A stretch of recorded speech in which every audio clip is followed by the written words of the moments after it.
गंगा केवल एक नदी नहीं, यह तो भारत की आत्मा है। यह हमारी संस्कृति का सार है, हमारी परंपराओं का संगम है और हमारे विश्वासों का प्रतीक है। यह एक बहता हुआ तीर्थ, एक जीवंत अनुभव है, एक जीवित देवी है जो अपने भक्तों को आशीर्वाद देती है और उनकी आत्मा को शुद्ध करती है। जो स्वर्ग से धरती पर, हिमालय की ऊंचाइयों से उतरकर मानवता के उद्धार के लिए आई है। यह मुक्ति का मार्ग है, पापों का नाश करने वाली है और जीवन का आधार है। गंगा का महत्व केवल आध्यात्मिक नहीं, यह सिर्फ पूजा और अर्चना का स्थान नहीं है, बल्कि भौतिक जीवन का भी आधार है। यह हमारी धरती को उपजाऊ बनाती है, हमारी फसलों को जीवन देती है और हमारे जीवन को समृद्ध करती है। हिमालय से बंगाल की खाड़ी तक अपनी लंबी यात्रा में यह नदी भारत के हृदय से होकर गुजरती है। अनगिनत शहरों, कस्बों और गांवों को छूती हुई करोड़ों लोगों की प्यास बुझाती है, उनके जीवन को सहारा देती है, खेतों को सींचती है, अन्न का भंडार भरती है। गंगा की हर बूंद में एक कहानी है, एक संदेश है। हर घाट पर एक इतिहास, एक सभ्यता और हर लहर में एक आशीर्वाद छिपा है, एक नई शुरुआत का वादा है। इस निबंध में हम मां गंगा की महिमा, उनकी दिव्य शक्ति, उनके उद्गम गंगोत्री से लेकर प्रवाह मैदानों में उनकी यात्रा, सहायक नदियों यमुना, कोसी, गंडक जो इसमें मिलती हैं, जैव विविधता, गंगा में रहने वाले जीव जंतु, चुनौतियों और संरक्षण के प्रति, प्रदूषण और पर्यावरणीय समस्याओं के खिलाफ हमारे उत्तरदायित्व को समझने का प्रयास करेंगे। हम यह जानेंगे कि हम गंगा को कैसे स्वच्छ और सुरक्षित रख सकते हैं। गंगा की कहानी भारत की कहानी है। यह हमारी पहचान है, लचीलेपन, हर परिस्थिति में आगे बढ़ने की क्षमता, पवित्रता जो हमें शुद्ध और निर्मल बनाती है, और निरंतरता की कहानी। यह एक अनवरत यात्रा है जो कभी नहीं रुकती। जैसे गंगा हर बाधा पार कर समुद्र तक पहुंचती है, अपनी मंजिल तक पहुंचती है, वैसे ही भारतीय संस्कृति ने हर चुनौती का सामना किया है और अपनी पहचान बनाए रखी है। आइए हम सब मिलकर इस जीवनदायिनी धारा की वंदना करें, इसका सम्मान करें और इसके संरक्षण के प्रति जागरूक बने, ताकि आने वाली पीढ़ियां भी इसका लाभ उठा सकें। गंगा का जन्म हिमालय की गोद में उत्तराखंड के गंगोत्री ग्लेशियर के छोर पर स्थित गौमुख से होता है। यहां से निकलती पतली बर्फीली धारा भागीरथी कहलाती है। पौराणिक कथाओं के अनुसार राजा भगीरथ की तपस्या से प्रसन्न होकर देवी गंगा स्वर्ग से पृथ्वी पर अवतरित हुई थी। भागीरथी अपनी प्रारंभिक यात्रा में तीव्र और चंचल होती है, चट्टानों से टकराती, गर्जना करती आगे बढ़ती है। गंगोत्री शहर गंगा के उद्गम का मुख्य तीर्थ है, जहां हर साल लाखों श्रद्धालु आते हैं। देवप्रयाग में भागीरथी से अलकनंदा मिलती है, जो सतोपंथ ग्लेशियर से निकलती है। यहां दोनों नदियां एक होकर गंगा नाम पाती हैं। देवप्रयाग का संगम केवल दो नदियों का मिलन नहीं, बल्कि एक दिव्य रूपांतरण है। यहीं से गंगा अपने मैदानी स्वरूप की ओर बढ़ती है, करोड़ों लोगों के जीवन का आधार बनने के लिए तैयार। गंगा का विराट स्वरूप उसकी सहायक नदियों के संगम से बनता है। सबसे बड़ा संगम प्रयागराज में होता है, जहां यमुना और अदृश्य सरस्वती मिलती हैं। इसे त्रिवेणी संगम कहा जाता है। उत्तर प्रदेश में गोमती, बिहार में घाघरा, सरयू, गंडक, कोसी और सोन जैसी नदियां गंगा में मिलती हैं। घाघरा, नेपाल से आने वाली गंडक और विनाशकारी कोसी गंगा के प्रवाह को और विशाल बनाती है। दक्षिण से सोन नदी और पश्चिम बंगाल में महानंदा गंगा के परिवार को और समृद्ध करती है। ये सहायक नदियां केवल जल का स्रोत नहीं, बल्कि अपनी घाटियों की संस्कृतियों और परंपराओं को भी गंगा में समाहित करती हैं। ये संगम भारत की विविधता में एकता का प्रतीक है। अनेक धाराएं मिलकर गंगा को एक पवित्र और जीवनदायिनी प्रवाह बनाती हैं। हरिद्वार में, जहां गंगा पहाड़ों से उतरकर मैदानों को छूती है, उसका वेग शांत हो जाता है। अपनी उग्रता को त्याग कर यह नदी अब एक शांत और विशाल जलधारा के रूप में आगे बढ़ती है, और यहां से यह जीवनदायिनी नदी 5 राज्यों से होकर गुजरती है, एक लंबी यात्रा पर निकलती है जो लाखों लोगों के जीवन को स्पर्श करती है।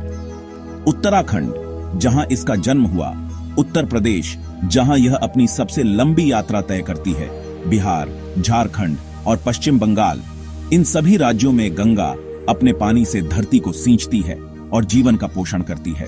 उत्तराखंड में तीर्थ स्थलों को पवित्र करने के बाद, जहां हर की पौड़ी पर आरती की गूंज सुनाई देती है और श्रद्धालु मोक्ष की कामना करते हैं, गंगा उत्तर प्रदेश में सबसे लंबी दूरी तय करती है। मानो इस राज्य से उसका एक विशेष नाता हो। जहां वह कृषि और जीवन का मुख्य आधार है, यहाँ गंगा न केवल एक नदी है बल्कि एक जीवन रेखा है जो खेतों को पानी देती है और लोगों की प्यास बुझाती है। गंगा यमुना दोआब क्षेत्र भारत के सबसे उपजाऊ कृषि क्षेत्रों में से एक है। यह क्षेत्र दो महान नदियों के बीच स्थित होने के कारण अपनी समृद्ध मिट्टी और भरपूर पानी के लिए जाना जाता है। बिहार में गंगा का पाट चौड़ा हो जाता है। अपनी विशालता का प्रदर्शन करते हुए यह नदी यहाँ और भी अधिक प्रभावशाली दिखती है और बड़ी सहायक नदियां इसमें मिलती हैं, जैसे कोसी और सोन, जो इसके जल को और भी बढ़ा देती है। यहाँ गंगा सिंचाई, पीने के पानी और परिवहन का स्रोत है। यह नदी लोगों के जीवन का अभिन्न अंग है, जो उन्हें जीने के लिए आवश्यक संसाधन प्रदान करती है। मानसून में बाढ़ विनाश लाती है, जिससे कई गांव और खेत डूब जाते हैं, लेकिन उपजाऊ मिट्टी भी छोड़ती है, जो अगली फसल के लिए खेतों को तैयार करती है। झारखंड में गंगा का प्रवाह छोटा है, पर क्षेत्र के लिए महत्वपूर्ण है। यह नदी यहां भी जीवनदायिनी बनी रहती है, अपनी सीमित उपस्थिति के बावजूद। पश्चिम बंगाल में गंगा फरक्का पर दो धाराओं में बंटती है। एक विभाजन जो इस नदी के अंतिम चरण को चिह्नित करता है। पद्मा बांग्लादेश जाती है, हुगली कोलकाता और सुंदरबन डेल्टा बनाती है, जहां गंगा का सागर से मिलन होता है, एक अद्भुत प्राकृतिक दृश्य का निर्माण करते हुए। गंगा का जल करोड़ों हिंदुओं के लिए गंगा जल है पवित्रता और मोक्ष का प्रतीक। जन्म से मृत्यु तक हर संस्कार में इसकी उपस्थिति अनिवार्य है। हरिद्वार, प्रयागराज, वाराणसी जैसे शहर गंगा के तट पर बसे विश्व के सबसे प्राचीन तीर्थ हैं। गंगा में डुबकी लगाना पापों से मुक्ति का मार्ग माना जाता है। वेद, पुराण और महाकाव्य गंगा की महिमा का गुणगान करते हैं। राजा भगीरथ की कथा गंगा के पृथ्वी पर अवतरण का उद्देश्य बताती है। कुंभ, अर्धकुंभ और महाकुंभ जैसे पर्व गंगा आस्था के सबसे बड़े प्रतीक हैं, जहां करोड़ों श्रद्धालु एकत्र होते हैं। वाराणसी की गंगा आरती, दीपों की रोशनी और मंत्रों की गूंज एक दिव्य अनुभव है। गंगा केवल धार्मिक प्रतीक नहीं, बल्कि भारतीय संस्कृति और दर्शन का जीवंत प्रवाह है। सेवा, त्याग और समर्पण का संदेश देती है। गंगा सिर्फ एक नदी नहीं, बल्कि भारत की जीवन रेखा है। इसका महत्व आर्थिक दृष्टि से भी अतुलनीय है। यह न केवल पीने और घरेलू उपयोग के लिए पानी का स्रोत है, बल्कि यह सिंचाई, उद्योग और परिवहन के लिए भी महत्वपूर्ण है। हिमालय से लाई उपजाऊ गाद ने गंगा का मैदान बनाया, जो उत्तरी भारत का एक विशाल उपजाऊ क्षेत्र है। यह मैदान सदियों से कृषि का केंद्र रहा है, जो विश्व के सबसे उपजाऊ क्षेत्रों में से एक है। इसकी मिट्टी की उर्वरता और गंगा के पानी की उपलब्धता के कारण यह क्षेत्र कृषि उत्पादन के लिए आदर्श है। गंगा बेसिन भारत के कुल भूभाग का लगभग 1/4 है, जो लगभग 860,000 वर्ग किलोमीटर में फैला हुआ है, जहां सिंचाई के लिए जल की प्रचुरता है। गंगा और उसकी सहायक नदियां इस क्षेत्र में सिंचाई का मुख्य स्रोत हैं, जिससे किसान पूरे साल फसलें उगा पाते हैं। यहाँ की जलोढ़ मिट्टी गेहूं, चावल, गन्ना जैसी फसलों के लिए आदर्श है। इसके अतिरिक्त यहाँ दालें, तिलहन और सब्जियां भी उगाई जाती हैं। भारत के खाद्यान्न उत्पादन का एक बड़ा हिस्सा यहीं से आता है। यह क्षेत्र देश की खाद्य सुरक्षा में महत्वपूर्ण योगदान देता है। लाखों गांव और कस्बे गंगा के किनारे बसे हैं, जिनका जीवन पूरी तरह गंगा पर निर्भर है।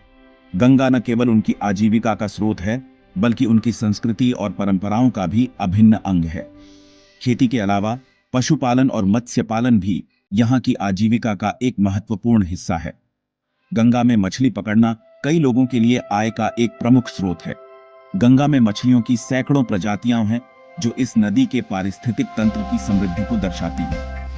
प्राचीन काल से ही यह क्षेत्र सभ्यताओं के विकास का केंद्र रहा है। गंगा के किनारे कई प्राचीन शहर और बस्तियां विकसित हुई। पाटलिपुत्र, कन्नौज, दिल्ली जैसे शहर गंगा के तट पर फैले फूले। इन शहरों ने व्यापार, वाणिज्य और संस्कृति के केंद्रों के रूप में महत्वपूर्ण भूमिका निभाई। आज भी गंगा का मैदान भारत की आर्थिक प्रगति का एक प्रमुख इंजन है। यह क्षेत्र देश के सकल घरेलू उत्पाद जीडीपी में महत्वपूर्ण योगदान देता है। गंगा के जल की स्वशुद्धिकरण क्षमता अद्भुत है। वर्षों तक संग्रहित गंगा जल खराब नहीं होता। इसके पीछे वैज्ञानिक कारण है। गंगा के जल में बैक्टीरियोफेज नामक विषाणु प्रचुर मात्रा में होते हैं, जो हानिकारक जीवाणुओं को नष्ट करते हैं। हिमालयी क्षेत्र में गंगा के जल में ऑक्सीजन का स्तर अधिक होता है, जिससे जैविक कचरा तेजी से विघटित होता है। कुछ जड़ी बूटियां और खनिज भी गंगा के जल को औषधीय गुण देते हैं। यह प्रकृति का संतुलन है जो गंगा को यह अनोखी शक्ति देता है। लेकिन गंगा की स्वशुद्धिकरण क्षमता असीमित नहीं है। बढ़ते प्रदूषण ने गंगा के इस गुण को खतरे में डाल दिया है। यदि समय रहते नहीं चेते तो यह शक्ति हमेशा के लिए खो सकती है। आज गंगा अपने अस्तित्व के लिए संघर्ष कर रही है। सैकड़ों शहरों का अनुपचारित सीवेज और औद्योगिक अपशिष्ट गंगा में मिल रहा है। यह प्रदूषण न केवल मानव स्वास्थ्य बल्कि गंगा की जैव विविधता के लिए भी खतरा है। गंगा डॉल्फिन, घड़ियाल, कछुए और मछलियां संकट में हैं। गंगा के प्रवाह में कमी, अत्यधिक जल निकासी और बांधों के निर्माण ने समस्या को और बढ़ा दिया है। जलवायु परिवर्तन के कारण गंगोत्री ग्लेशियर भी तेजी से पिघल रहा है। नमामि गंगे जैसे मिशनों के तहत संरक्षण के प्रयास हो रहे हैं। सीवेज ट्रीटमेंट, औद्योगिक नियंत्रण, तटों की सफाई। लेकिन सरकारी प्रयास तभी सफल होंगे जब जन भागीदारी हो। गंगा को बचाना हम सबकी जिम्मेदारी है। आदतें बदलें, कचरा नदी में न डालें और संरक्षण के लिए आवाज उठाएं। गंगा की यात्रा हिमालय से बंगाल की खाड़ी तक भारत की सभ्यता, संस्कृति और आस्था की जीवन रेखा है। लेकिन आज गंगा संकट में है। प्रदूषण उसकी शक्ति और जैव विविधता को छीन रहा है। यदि हमने समय रहते ध्यान नहीं दिया तो गंगा की पवित्र धारा केवल कहानियों में रह जाएगी। गंगा का संरक्षण हमारा नैतिक और सामाजिक उत्तरदायित्व है। आने वाली पीढ़ियों को स्वच्छ गंगा सौंपना हमारा कर्तव्य है। हमें सरकार के साथ मिलकर व्यक्तिगत स्तर पर भी अपनी भूमिका निभानी होगी। कचरा नदी में न जाए, जल का अपव्यय न हो। गंगा हमें निरंतरता, उदारता और एकता का संदेश देती है। हमें जाति, धर्म, क्षेत्र से ऊपर उठकर गंगा की सेवा करनी होगी। आइए हम सब मिलकर संकल्प लें कि गंगा की पवित्रता और गौरव को पुनः स्थापित करेंगे, ताकि उसकी पुण्य धारा युगों युगों तक भारत भूमि को सींचती रहे।